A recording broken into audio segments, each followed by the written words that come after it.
They say if you walk through the woods behind the old highway in southern Ohio, you'll hear screaming.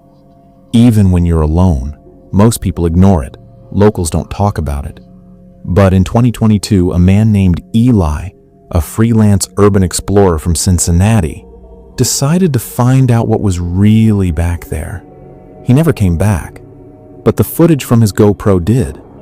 And what that footage captured has never been explained. Eli had a habit of visiting forgotten places, abandoned malls, ghost towns, storm drains. But in early November, he received a strange message from an anonymous Reddit account. It was just one sentence.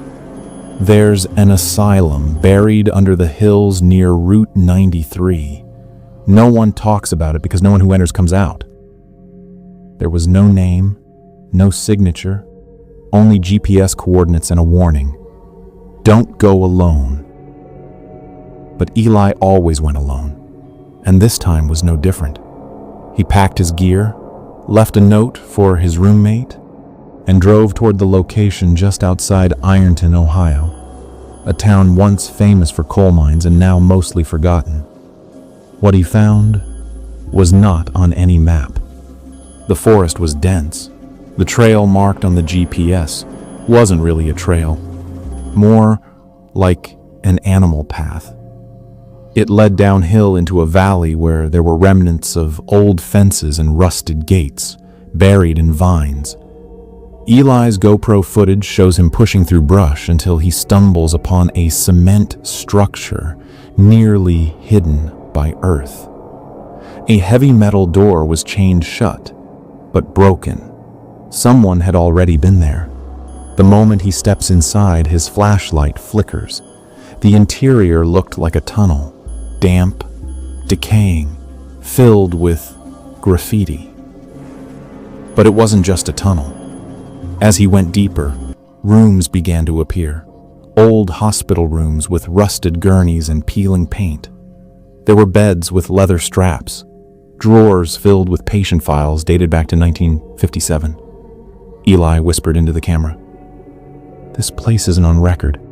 It's not even condemned. It's like it was erased." Then he heard something. Not a person, not an animal. It was a humming, faint, off key, like a lullaby sung underwater. The footage gets shaky. Eli whispers, "There's someone here." But when he turns the corner, there's no one, just handprints, dozens of them, pressed into the walls from the inside. Hours pass on the footage. At one point, Eli's breathing grows louder.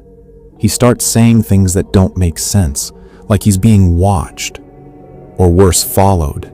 Then, right at the 3-hour mark, he screams. The camera drops. Footsteps are heard, but they don't sound human. Then silence. A full minute of static. Then a whisper, right next to the microphone. "You shouldn't have come here." The GoPro was found 2 weeks later in a storm drain 2 miles from the tunnel. Eli was never found. Police called it a tragic accident. But the footage? It was quietly removed from Reddit within hours of being posted. Those who saved it say something strange happens if you listen to the audio at exactly 3 hours, 14 minutes, and 6 seconds. A voice says Eli's full name, a voice that isn't his, a voice no one can identify. And recently, 2 more hikers went missing in those woods. Locals say the screaming has returned, but now it's louder. So what do you think happened to Eli? Was it just an abandoned hospital, or something buried deeper beneath? Would you dare go into a place like that? Let us know what you think in the comments. And if you want to hear what really happened to the next person who entered that tunnel, make sure to subscribe to Ghost Story 2.0, because the next part of this story is even darker. We'll see you in the next